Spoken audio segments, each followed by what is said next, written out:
Okay, so this is our Ruyer reading group, continuing our reading of Neofinalism. We're picking up from page 160 of the translation, so we're almost at the end of chapter 15, still going through neo-materialist theories, and then we'll pick up, we'll start into chapter 16 once we get through that today. This chapter has been more, I guess, polemic in nature. It's arguing against these other positions, and essentially he's pointing to these, I guess, philosopher-physicists or philosophers interested in physics or physicists interested in philosophy, etc.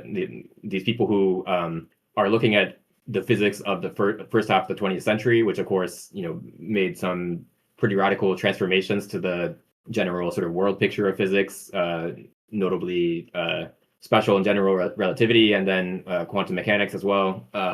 So he's pointing to this sort of general transformation of physics, and all these people are sort of trying to understand how does this transformation in physics sort of affect the general, I guess, world picture, understanding of what the universe consists of, and what sort of things there are in the world, etc.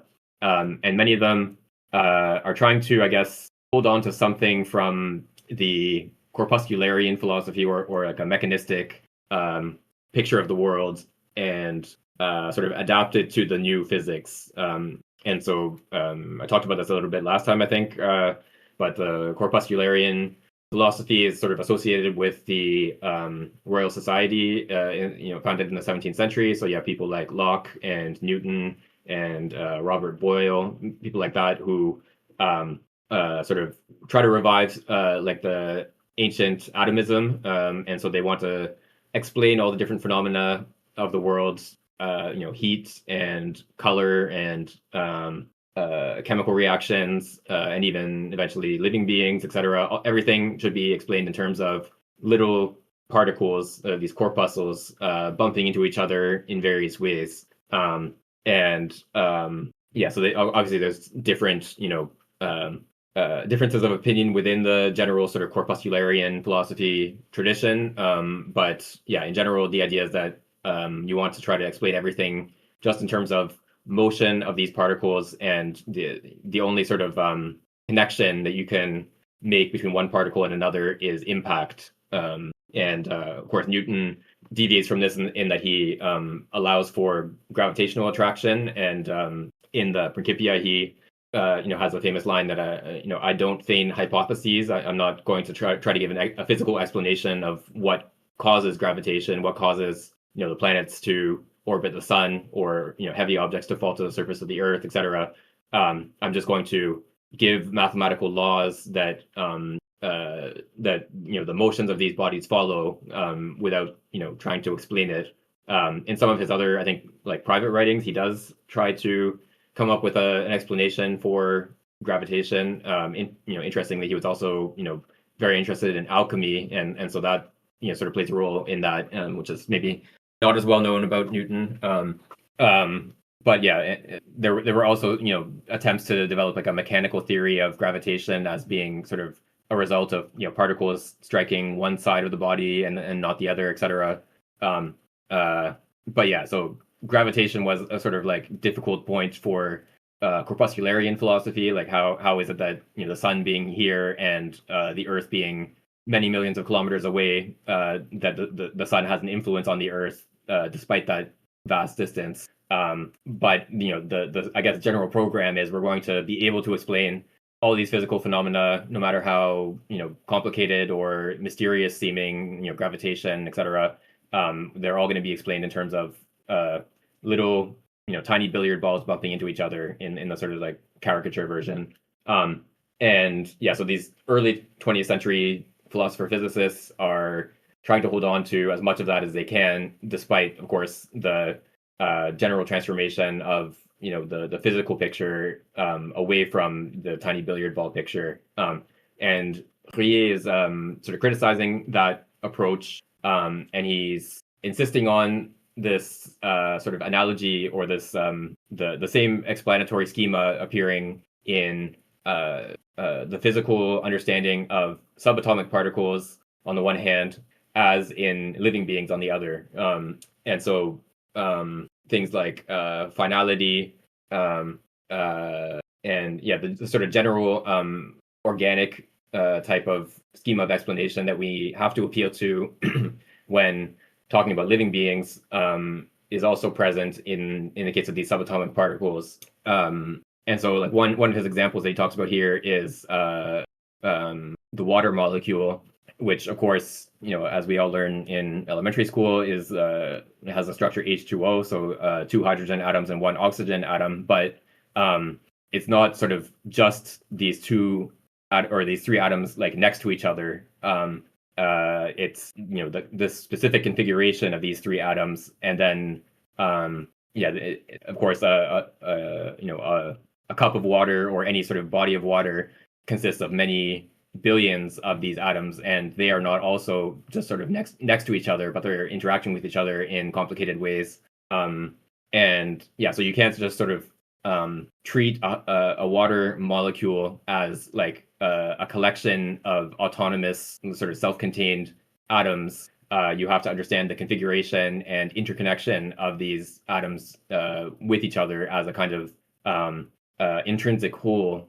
And yeah, it's only at that level when you actually grasp that whole in the same way as you grasp the whole living organism. It's only then that you can sort of grasp a water molecule. And yeah, so as I mentioned in the sort of the early version, the 17th century version of the corpuscularian philosophy, there was this ambition that we're going to, one day be able to explain life just in terms of the motion of these corpuscles. And of course, the phenomena of life, the various physiological functions of living beings turned out to be a lot more complicated than anyone in the 17th century would have expected. But the same ambition, appears in the 19th and 20th centuries. And yeah, at the time, Ruyer is writing molecular biology is just developing. I believe this book is published roughly around the same time as the structure of the DNA molecule was identified. And there's again this kind of attempt to explain the phenomena of life as being a sort of direct product of the sort of molecular biology level. Like the DNA molecule would be sort of like the fundamental level, and then the living organism is just a kind of readout of the DNA molecule, and is not especially important in this picture. And then, of course, he criticizes that account as overly simplistic, and the subsequent history of biology has, I think, borne him out pretty decisively that DNA is obviously extremely important. All living beings that we're familiar with, leaving viruses aside as a sort of problem case, all living beings, have DNA and have the same sort of coding system where a triplet of base pairs codes for this amino acid, and those amino acids are assembled into proteins. So yeah, the sort of basic molecular biological machinery is shared among all living beings, and life as we know it would not be possible without it. But that doesn't mean that that is all that life is, or that is like the fundamental or essential element of life, and everything else is just secondary. As I've mentioned in, I think, previous discussion, DNA is sometimes described as like a self-replicating molecule, but of course that is not accurate, because DNA on its own doesn't really do anything. It's only in a cell that has all this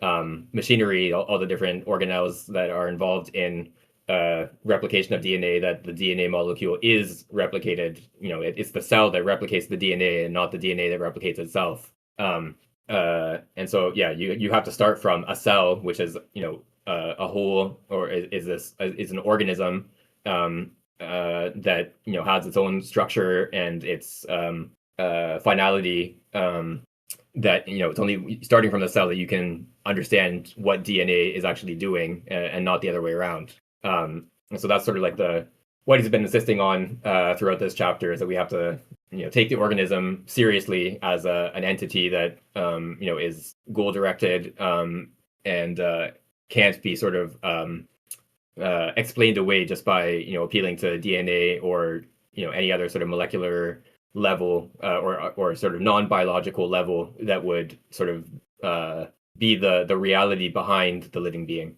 Okay, so yeah, I think we can pick up from page 160. On the other hand, I can read.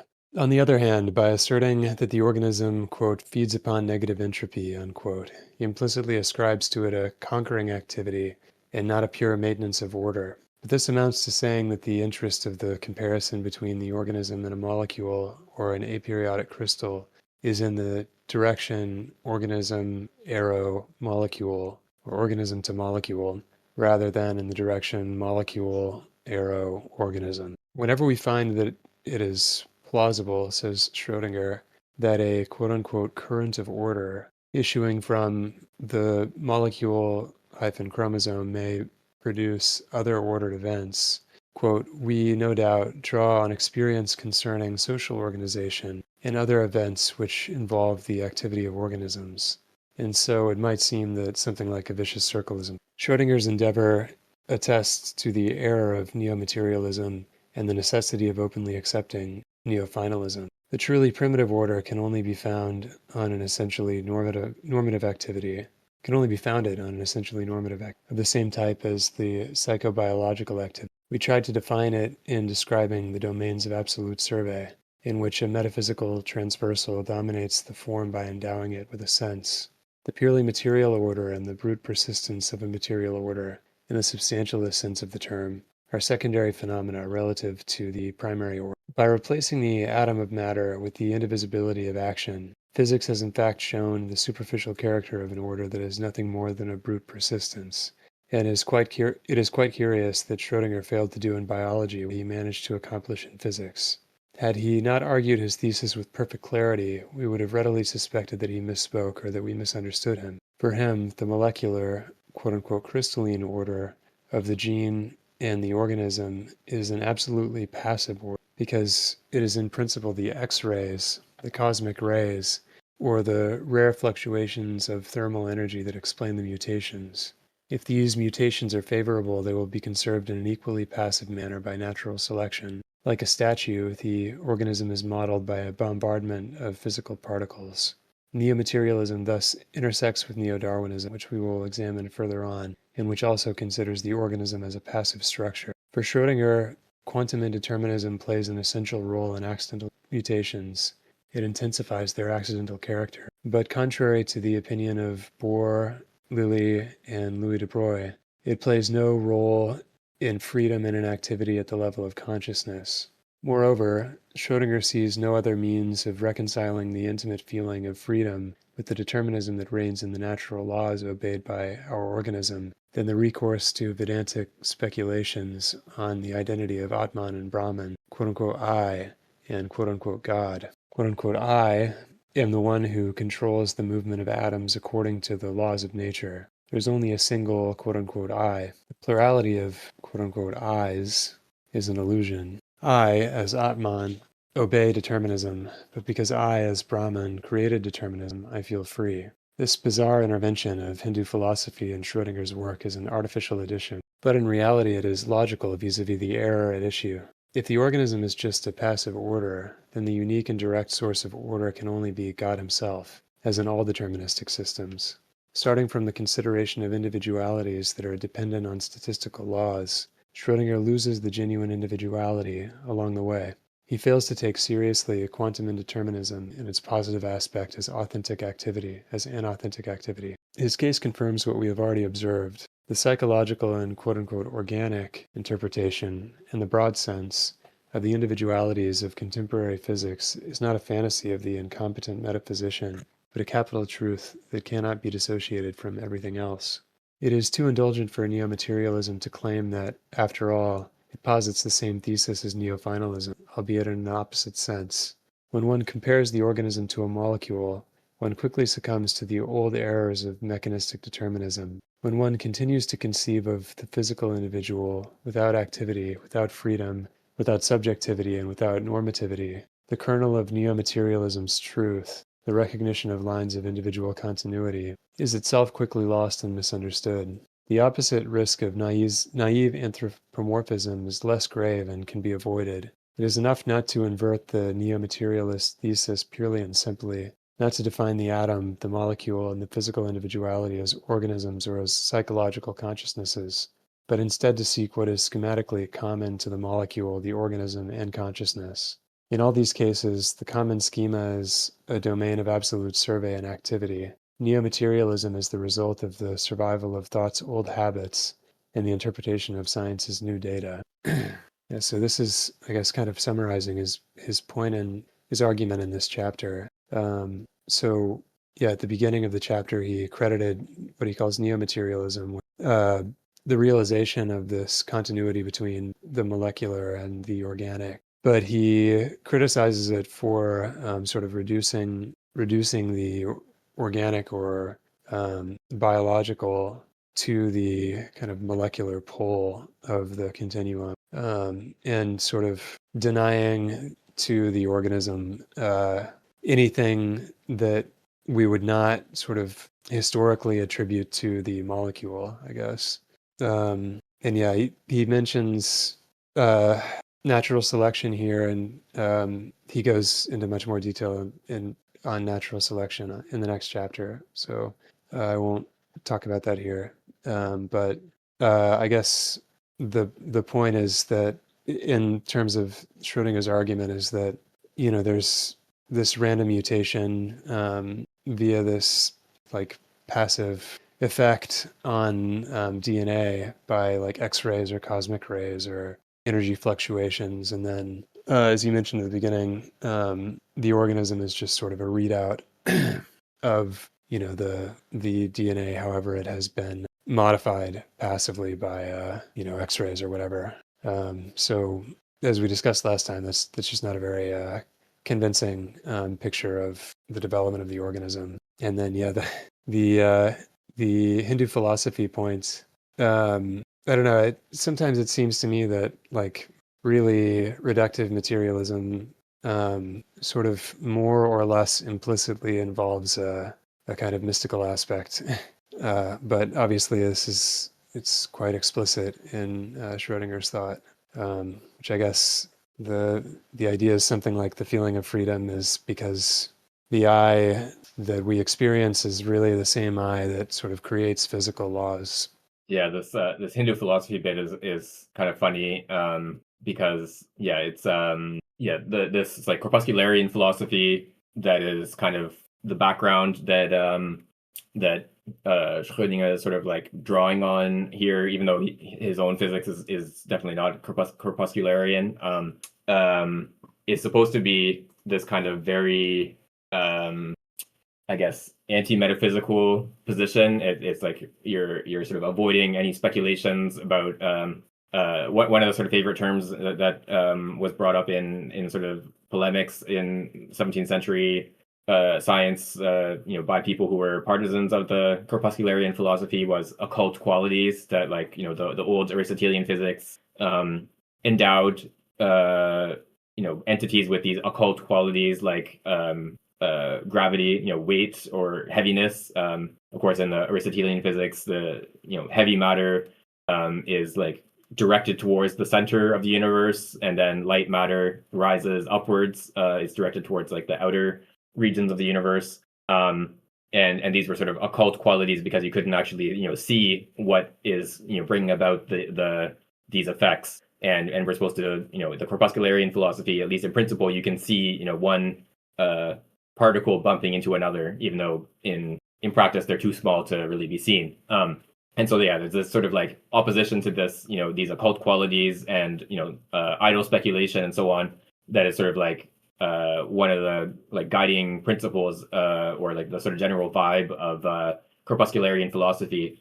And then you end up with this like actually this is really just the unity of the universe in Brahman or whatever is like where we sort of land when we push the corpuscularian philosophy forward in this new context. And so I think what Ruyer is pointing to here is that so this happens even I think today in different ways as well, that like people try to point to quantum indeterminacy as having something to do with freedom in the sort of normal sense of the word of like human beings acting freely. And there's like, various ways of trying to say that, some sort of quantum indeterminacy happening in the human brain is like responsible for freedom or whatever. And Ruyer is just sort of insisting here that, yeah, the microtubules, that was, who was that? Anyway, I can't remember. But yeah, so Ruyer is just sort of, Penrose, right? Yeah. Ruyer is just insisting that this really has nothing to do with, these have nothing to do with each other except at the level of like the schema, the general sort of conceptual schema that he's pointing to here of the absolute overview and finality. So it's not that there's some sort of physical process by means of which the sort of indeterminacy at the quantum level is like bringing about freedom in human beings. It's that free action of human beings is the same sort of general type of thing as the quantum indeterminacy, as the actions in scare quotes of atoms that are characterized by quantum indeterminacy. So it's not that, yeah, it's not that our free actions are in some way caused or made possible by quantum indeterminacy of the atoms in our brain or something. It's that our free actions are the same kind of events in general as these indeterminate events happening to subatomic particles, for example. There was one other bit I wanted to come back to. Sorry, let me find it. Oh yes, right at the beginning when he quotes this bit from Schrödinger about how when we talk about so he uses this language of the chromosome sort of organizing matter, to form a living being, for example, and then he says, well, this sort of language might sort of remind us of the way that social organizing happens, where a person might I don't know, set up a factory or whatever, and given that sort of direction of or sorry, given the fact that this language of the chromosome organizing the molecules to make up a living being's body is sort of drawn from our vocabulary for social organization. Isn't there a sort of vicious circle to say that the person who is doing this organizing is that person is themselves like a product of the organizing of the chromosome.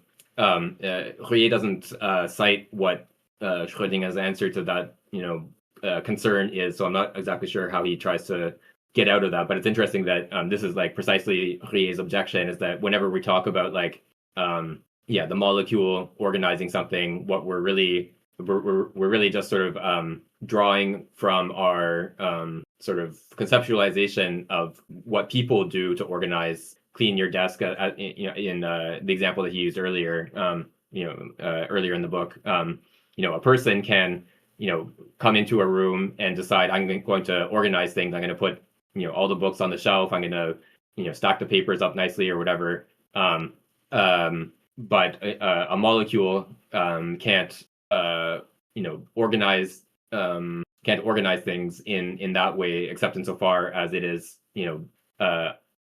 implementing or executing a similar sort of schema of action as a person, directed towards a norm or having a sort of goal in mind. So Schrödinger is sort of like recognizing exactly the point that Ruyer is getting at here, but he seemingly doesn't, accept that point. Though I don't know exactly what his sort of attempt to counter that point is. I should maybe mention just in Penrose's defense that he, made some very important contributions to mathematics as well. So it's not that he's like someone that we should just dismiss as not worth reading or not worth thinking about and so on. I don't want to sort of be too dismissive, but yeah, the microtubules thing is not very convincing. Okay, so let's go on to the next chapter, and these two chapters are of course very closely linked. Angus mentioned that the Darwinism stuff that he just sort of that Ruyer alludes to in chapter 15, he goes into in much more detail in the following chapter, which is precisely about Darwinism. Organelles, would you like to read this bit, the first page or so of this one? Sure, yeah, I'll read this. All right, chapter 16, Neo-Darwinism and Natural Selection. Independently of every Darwinism, old and new, it is always possible to, quote-unquote, explain, in the abstract, any fact of finality by invoking chance and the exhaustion of fortuitous combinations. Even if the fact so explained is as improbable as the deviation from Carnot's theorem and as the spontaneous freezing of boiling water, one can always invoke the immensity of time. However enormous the denominator of the fraction that expresses the phenomenon's unique chance may be, it can always become insignificant relative to a more enormous number of centuries. From quote-unquote democraticians to Abel Ray, we constantly find this argument in its pure state. It leads us to believe in the indefinite repetition of the improbable, in a supposedly infinite space-time, in the plurality of similar worlds, and in eternal return. It has no other import than stating the well-known truth. Quote, the series of numbers is infinite. Unquote. It obliterates every reason and every science. It permits neither deduction nor induction. It does not allow us to distinguish a phenomena and a miracle. It mistakes postulates the infinity of space and of time, the eternity of the particles with which chance plays. As soon as we specify the condition of application of, quote, fortuitous combinations, unquote, we realize that the power of chance is very limited. Suppose we ask someone this question, quote, consider 1 million planets, each inhabited by 2 billion humans. Each of these humans, and in parentheses, 10 to the 6th times 2 times 10 to the 9th, during 1 billion years, tosses every day a die 40,000 times in 1,000 series of 40. That is, practically does nothing else. Approximately how many times would a series of 46s arise? End quote. The impression is that such a series will be produced at least some of the time. We can wager 19 against 1 that it will never be produced because, again in parentheses, 10 raised to the power of 6 times 2 times 10 raised to the power of 9, multiplied by another parenthetical, 10 raised to the power of 9 times 365 times 10 raised to the power of 3 is still 20 times smaller than 6 raised to the power of 40. Because the duration of life on Earth is approximately 2 billion years, it is easy to see why it is extravagant to attribute to chance alone the formations of a nervous system, a circulatory system, the eye or the internal ear, whose ordered complexity has no common measure with the arrangement of a series of 46s. Darwinism is obviously a whole other story. It appeals to concrete facts, or to what it deems to be facts, the tendency of organisms to grow geometrically, the approximately stationary character of the number of individuals in each species, the struggle for existence, the slight and spontaneous variations of the individuals within a species, differential mortality, hereditary transmission of variations. Neo-Darwinism accepts some of these facts, but it draws a distinction between heritable or non-heritable variations, or phenotypic modifications, and mutations. Darwin did not doubt the law of genetics, and Neo-Darwinism has practically become an application of genetics to the problem of evolution. So I'll stop there because he's essentially just setting this up. Actually, can you just read the next paragraph as well? I think that's okay. Yeah, sure. Yeah, thanks. That's a more logical endpoint. Yeah. Okay, next paragraph. So there is theoretically no intrinsic relation between concrete doctrines like Darwinism or Neo-Darwinism and the abstract Democritean reasoning. We do not see how the aforecited biological facts resemble a, quote, spattering in all directions, unquote, of atoms and could lead to conclusions that abolish every finalist interpretation. On the contrary, they have sense only on the basis of a properly and specifically biological reality that has a biological sense. Darwin presupposes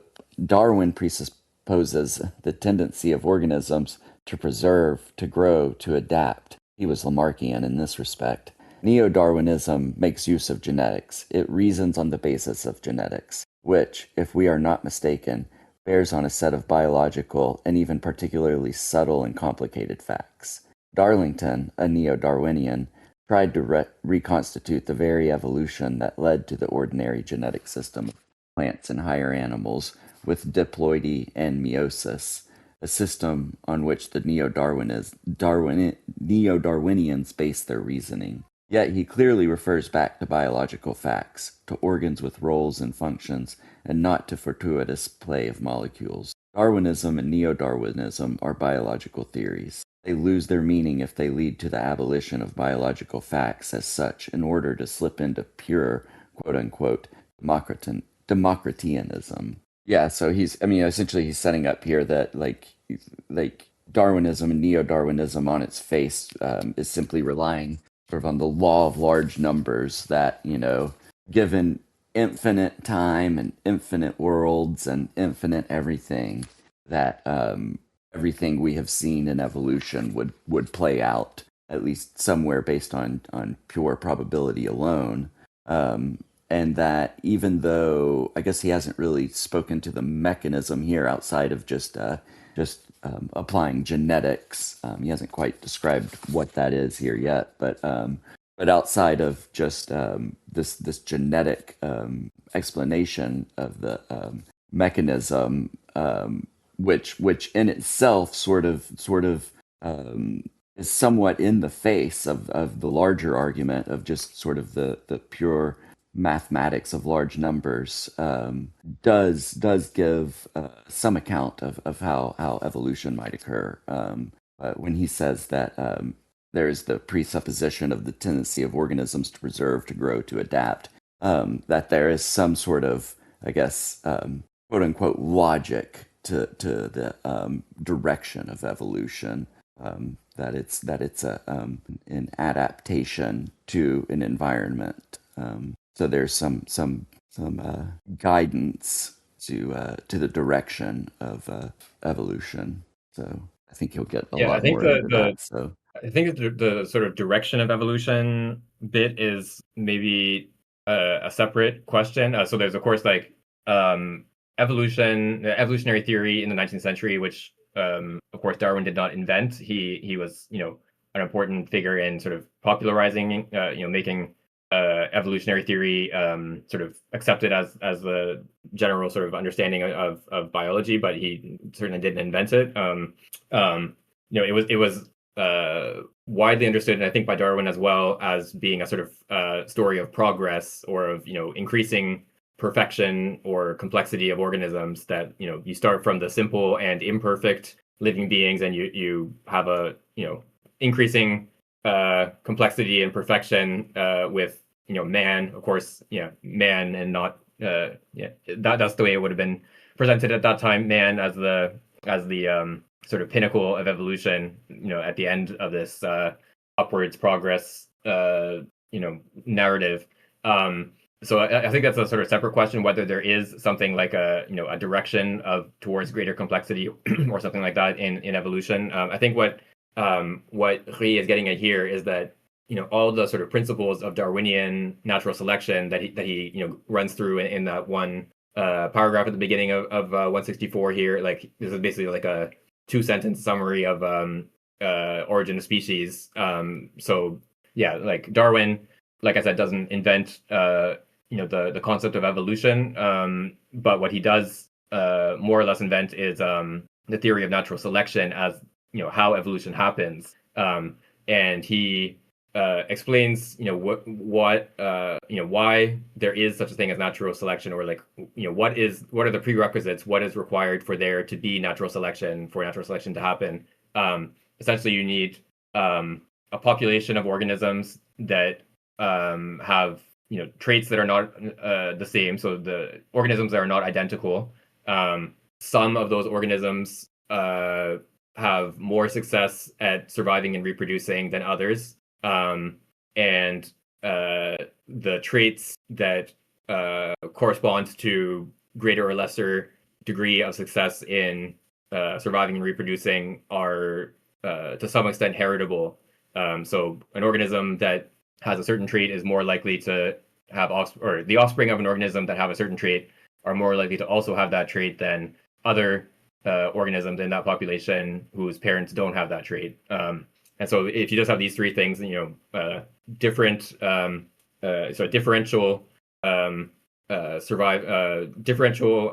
success at surviving and reproducing, heritability of traits.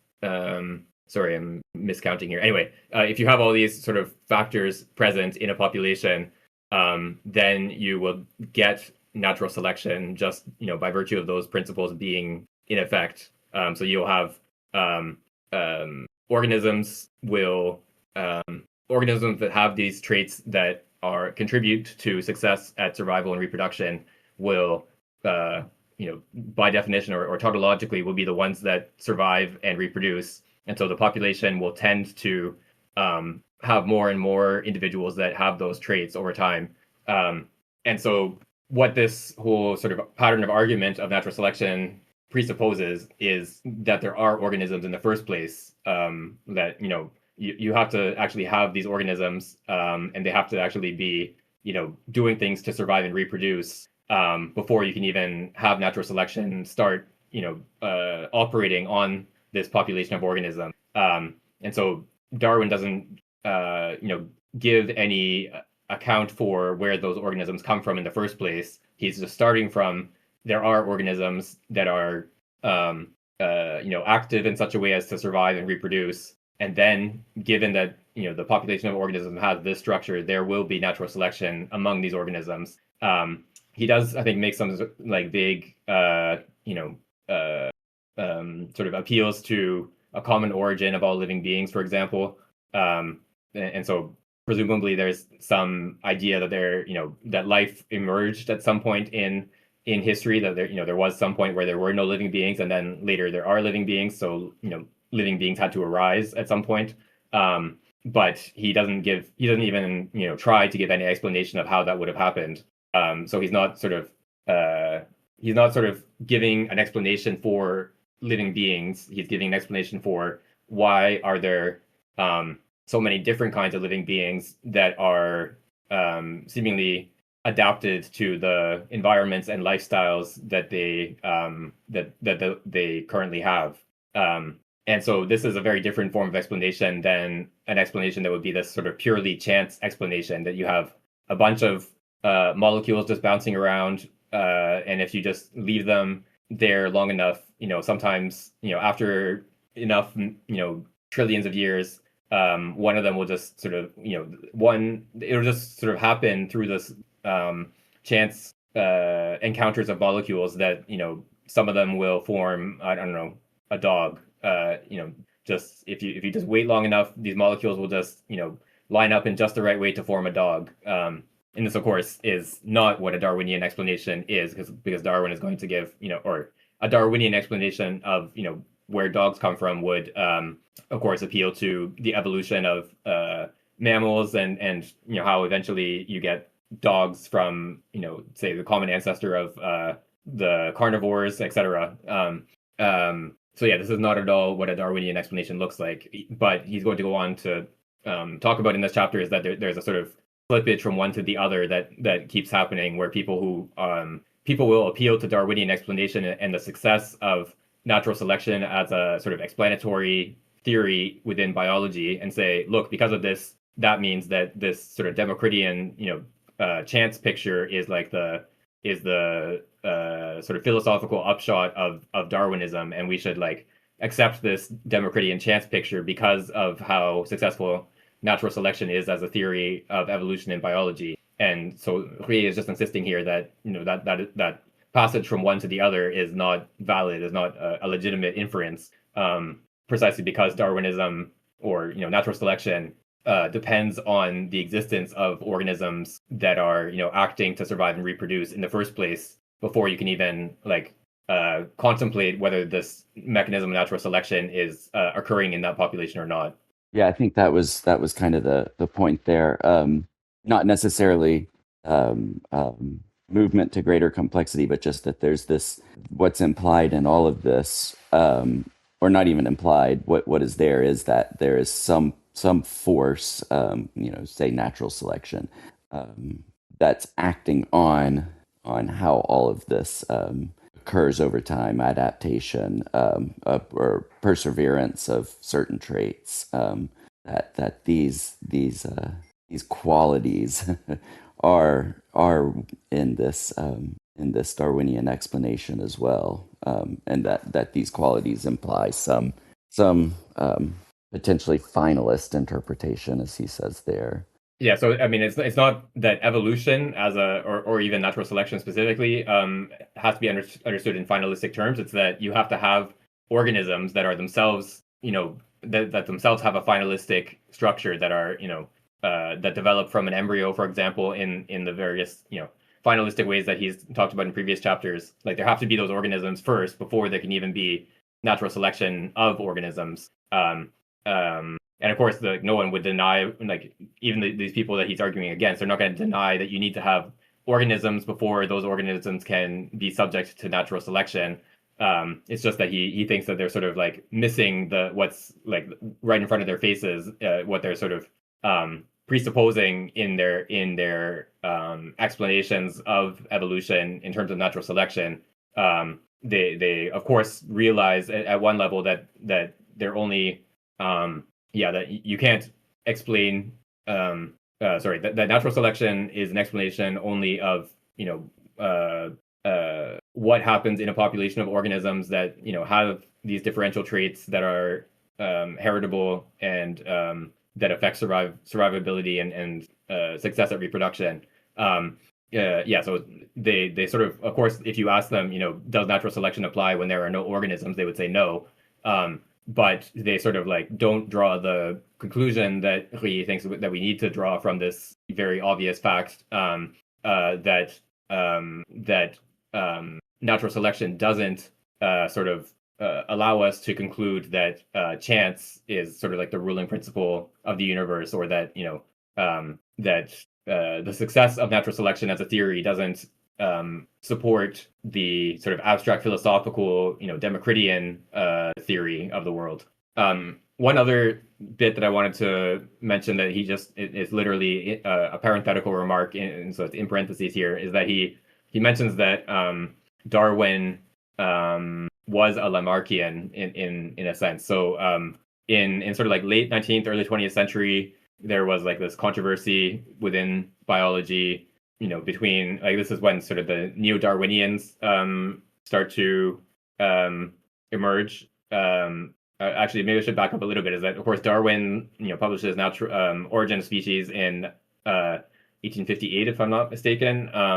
So middle of the 19th century, and there's a lot of, this is a sort of a media sensation. Of course, there's all these public debates between Huxley and whatever that bishop's name was. Anyway, it's a sort of like, there's a kind of sensationalism around it. It's very widely read and discussed and so on. But it's not really it doesn't really become the sort of consensus biological position at that point. So many biologists think this is like, either just sort of idle speculation, or, maybe an interesting theory, but not really something that can be proved, or etc. Like, there's many biologists who, to varying degrees, are skeptical of natural selection or of evolution in general. And then it's only so it's sort of this media sensation for quite a while actually, and then kind of falls away a little bit. It's not really sort of top of mind for people studying biology for a while, and then it's later towards the end of the 19th century, I think in the 1890s, and then early 20th century, that you have this neo-Darwinian sort of movement or school that emerges. So these are people who really do want to make Darwinism or natural selection into sort of the central principle of biology, and importantly, they're also sort of rediscovering the work of Mendel on the pea plants and genetics, and incorporating that into Darwinism. And at this time is when you start having this controversy between Darwinians and Lamarckians, as they're sort of described, though neither of those adjectives is very accurate.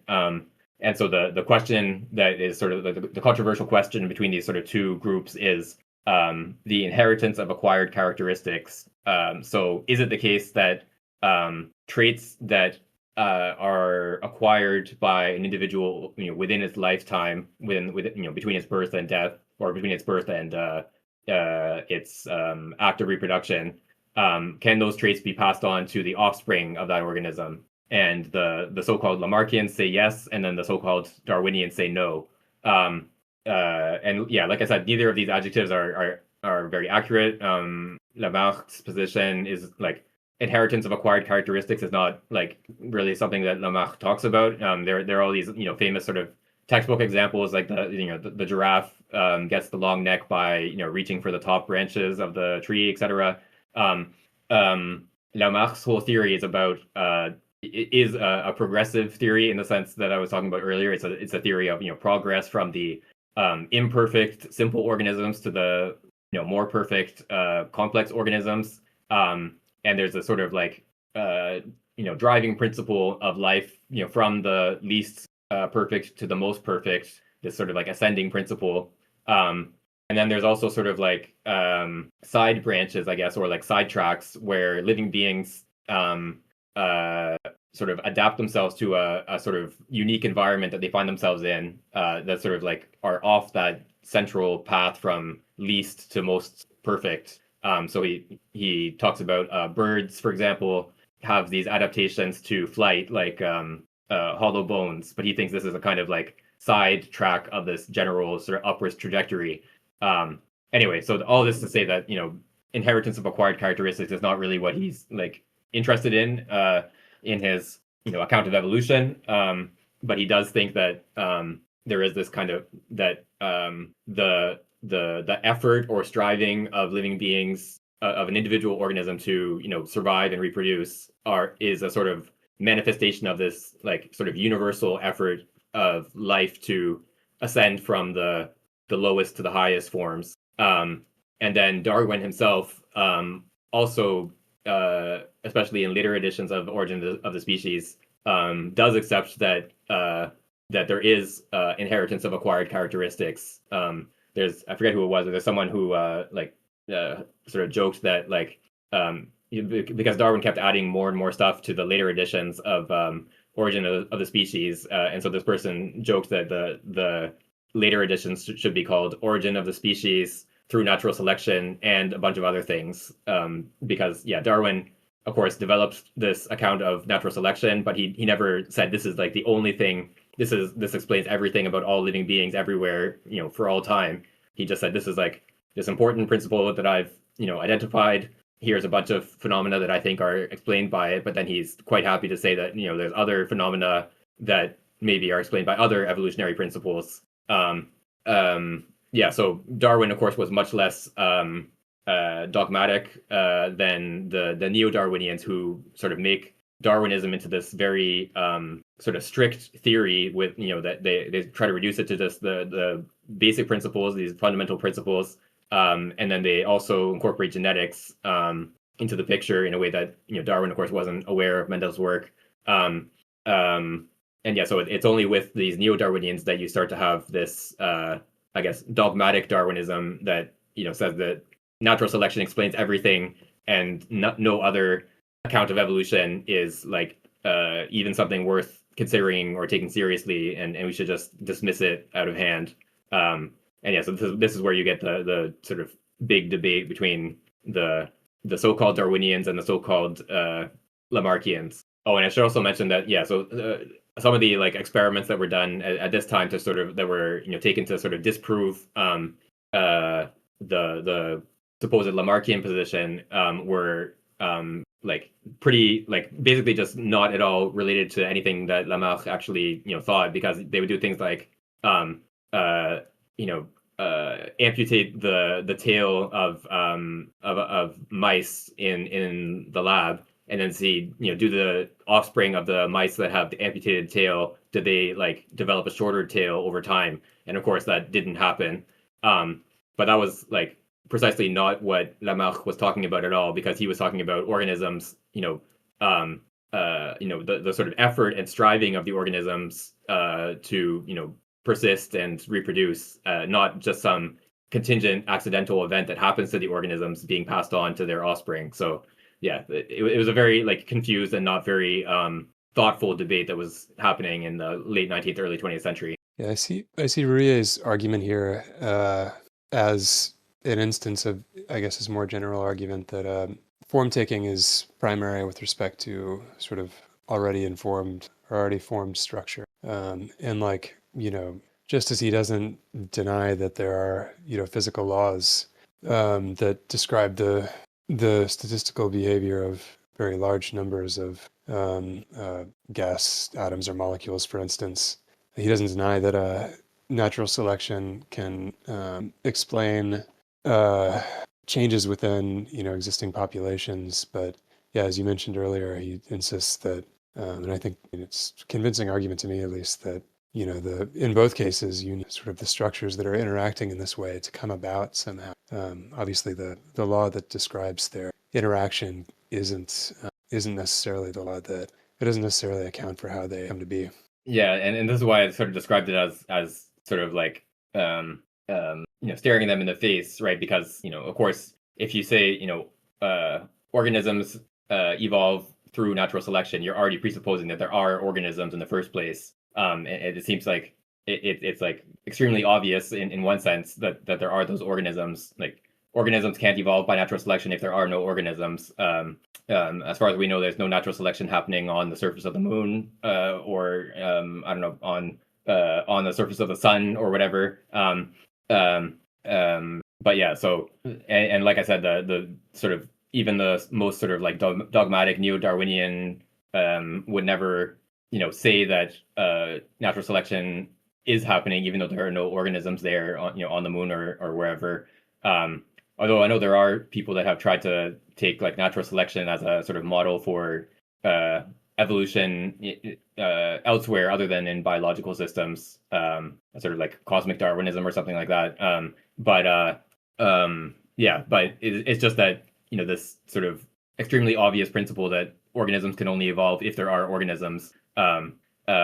This obvious fact is sort of overlooked, and then as a result of that, they sort of assimilate the Darwinian theory that is well supported through evolutionary biology, study of fossils and evolutionary relationships between living beings, etc. They say, okay, this theory that is very well supported. This theory also supports now this Democritean chance account of the world, and he's just insisting that that is not the case. And it's interesting also that this sort of chance stuff was also something that Darwin himself was, I guess, concerned about. Like he brings up the case of the eye as a sort of problem case for the vertebrate eye, I should say, as a problem case for his theory for natural selection. And he says, like, who could suppose, like, because of course the vertebrate eye, there's many different parts of the vertebrate eye, and none of them seem to be of any use unless all the other parts are there. So like you have a lens, for example, at the front of the eye. Of course, the lens is only useful if you have a retina. Like the lens focuses the light entering the eye in such a way that you can get a clear picture rather than just a general sort of light sensitivity. Like many other organisms, like there's many organisms that live, say like in the mud at the bottom of on the seafloor, and they have like light sensitive patches on their skin or something like that. And essentially all those light sensitive patches do is determine whether they're like sufficiently embedded in the mud to hide from predators. So that they're not these light sensitive patches don't endow these organisms with vision in the sort of in the way that our eyes do. They can't see objects, for example. They can just sort of detect light versus dark. And so the lens at the front of a vertebrate's eye is useful to focus the incoming light to produce an image, but that image is only useful if you have a retina that is made up of many light sensitive cells that can receive the sort of structured image that the lens is focusing. And so like neither the structured retina nor the lens is useful without the other. And so it seems it's hard to understand, where would this have come from in the first place? Like, and Darwin talks about like how implausible it is that just by chance some organism would have, had this fortuitous mutation that produced both a lens and a retina at the same time. I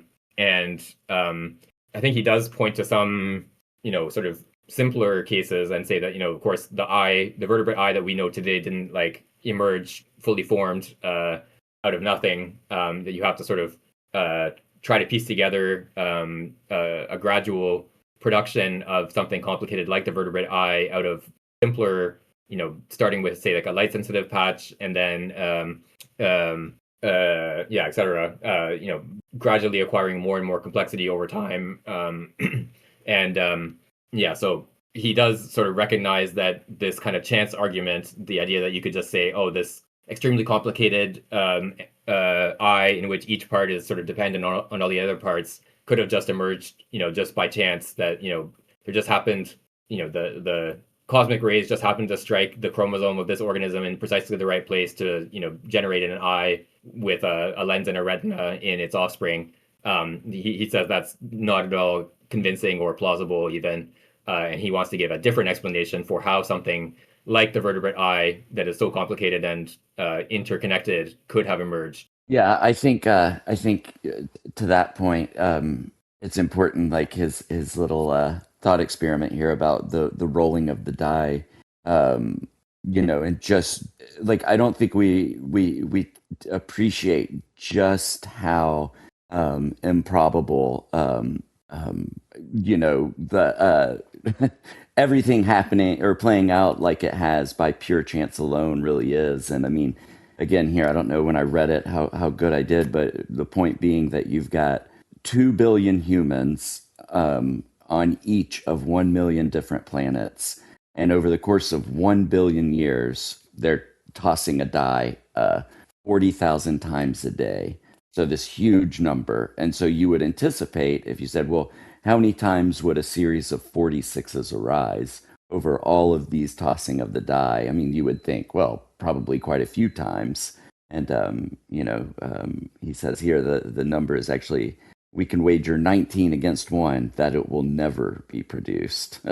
So, yeah, it's nice to appeal to these laws of large numbers, and instinctively you might just say, oh, yeah, okay, well, that makes sense. Just with infinite everything, this stuff is going to play out somewhere, and we just happen to be there. But he and yeah, says that of on course, his back. of course, a vertebrate eye just appearing, the cosmic ray just happening to strike the chromosome in just the right place to produce a vertebrate eye out of nothing.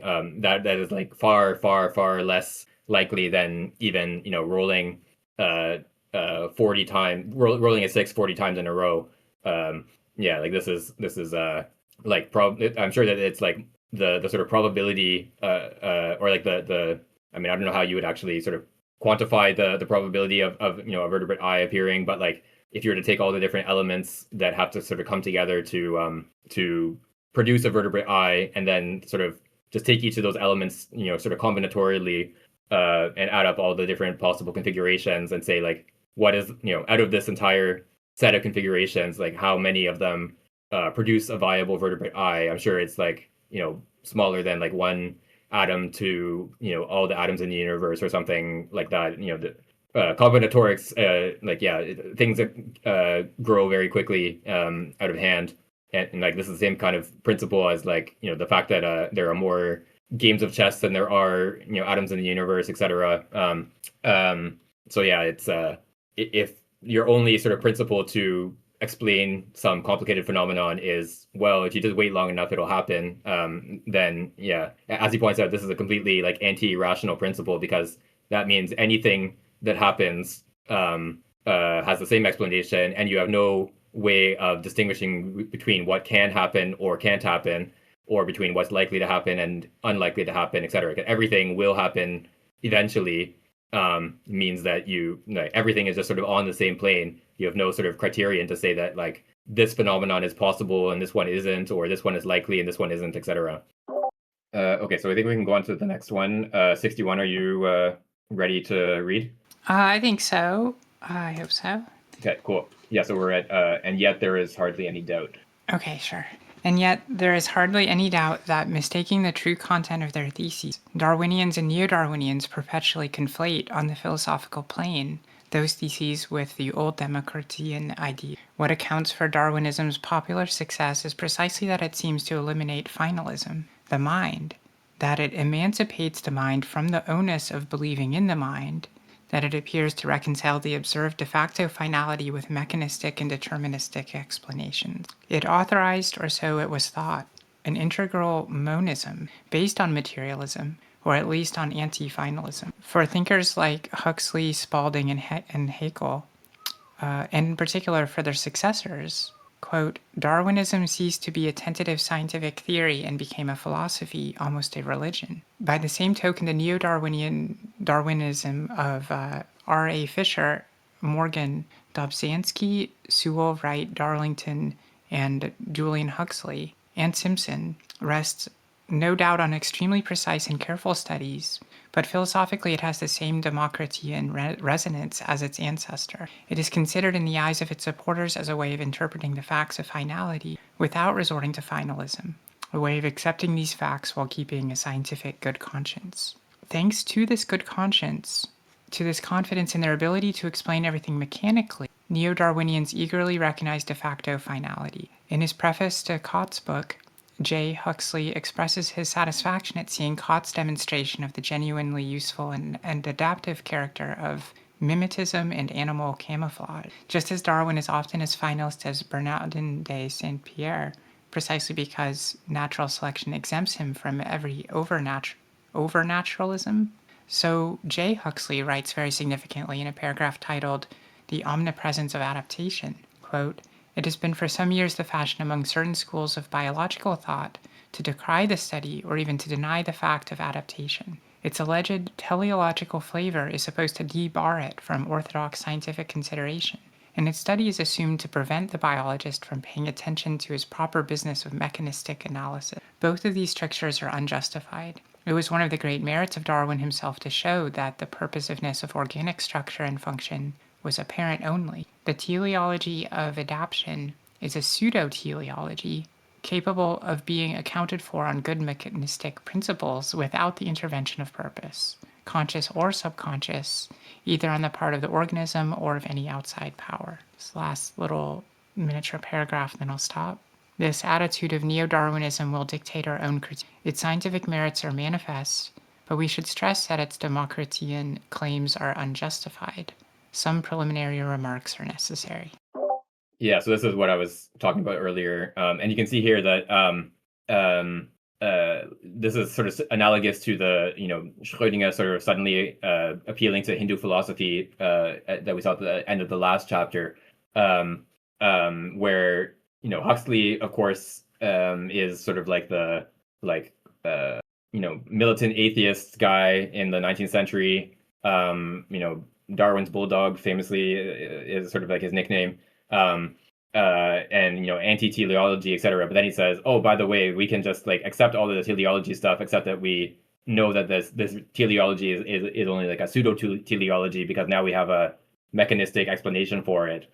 So you get to keep all the teleology stuff that you like, but you can feel good about yourself as like not engaging in teleology because in principle that teleology can be explained away.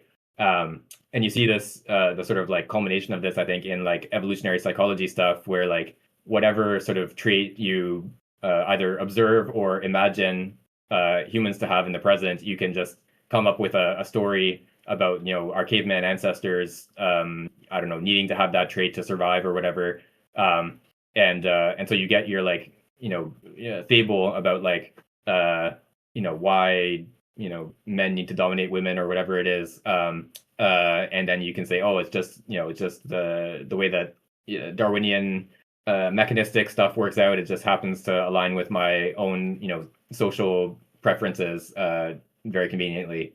There was someone, I can't remember who it was, one of these, I think, neo-Darwinian people or something like that, saying that like teleology, again, is a very like sort of sexist analogy, but he says that teleology is the biologist's mistress. It's he doesn't want to be seen in public with it, but he can't live without it. And so that's sort of like the the attitude that a lot of the neo-Darwinian sort of proponents in the late 19th, early 20th century adopted, is that like teleology, like if you can't say that wings are for flying, as I've mentioned before, like if that statement or a heart is for pumping blood, etc., if you can't sort of find a way of explaining what that statement means, then your sort of philosophy of biology doesn't really do what it's supposed to be doing. So yeah, they're like sort of functional or teleological language or concepts are like essential to understand anything in biology.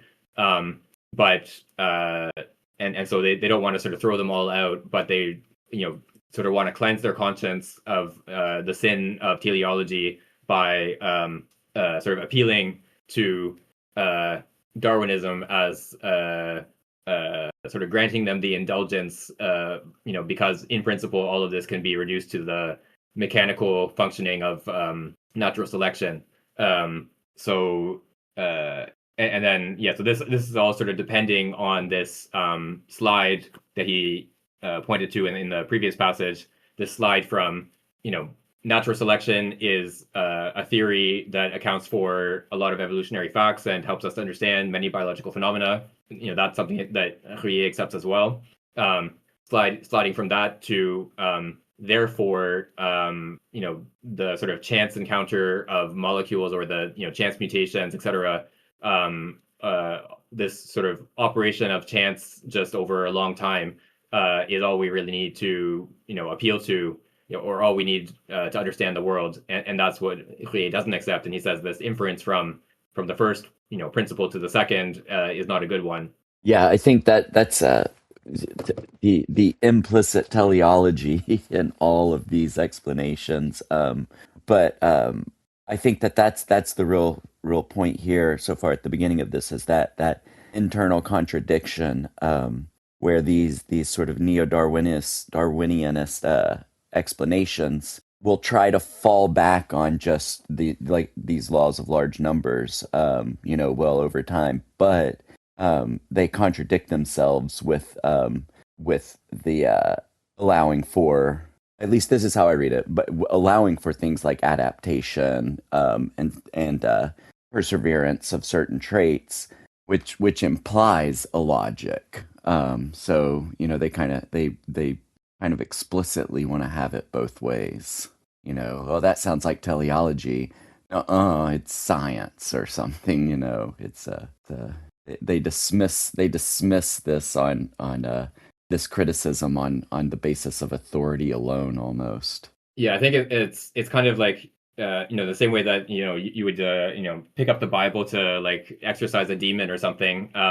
You sort of pick up your copy of Origin of Species to exorcise the demon of teleology. That like, as long as you sort of like swear that you adhere to natural selection and everything is ultimately explicable in mechanical terms, then you're allowed to do as much teleology as you want. You can give an account of whatever psychological traits as being for whatever purpose, or you can use functional language about whatever organs or structures that you're studying in these organisms, but you have sort of at the back of your mind this defense that it's all just natural selection at the end. When I say the function of X, I really mean X was selected because of its properties that conferred greater success at reproduction to the ancestors of this organism or something like that. So it's a kind of like bait and switch almost, where it's like you sort of pronounce at the beginning, I'm getting rid of teleology, and then what you actually end up doing is just using teleology all the time, but asserting that it's not really teleology. And I think we talked about this before, or maybe it was in like another reading, not this book, I can't remember exactly when it was, but about how like a lot of the sort of issues that have arisen in sort of Darwinism as a theory, or where neo-Darwinism, where it becomes a sort of dogmatic sort of system that you have to adhere to. I think a lot of it probably has to do with the sort of polemical environment in which Darwinism emerged. So like Darwin himself was not particularly interested in, like arguing against bishops or whatever, that kind of stuff. And he actually, of course, famously was famously reluctant to publish Origin of Species. Like he was sort of collecting notes for, I think, 15 or 20 years, on the idea of natural selection. And it was only when Wallace, announced that he was going to read a paper, presenting a very similar theory to the Royal Society, that some of Darwin's friends that he had, shared his notes with and explained his theory to, they sort of convinced him that he needed to publish the book and sort of claim his position. And Darwin was definitely not like he was very sort of gracious in saying that Wallace was sort of like the co-discoverer of this account, and he didn't sort of try to fight Wallace for priority or anything like that. But so all this to say that Darwin was not sort of interested in that kind of polemics, but many of the early people who were sort of partisans of Darwinism were interested in that kind of polemics with the anti-religion arguments and so on.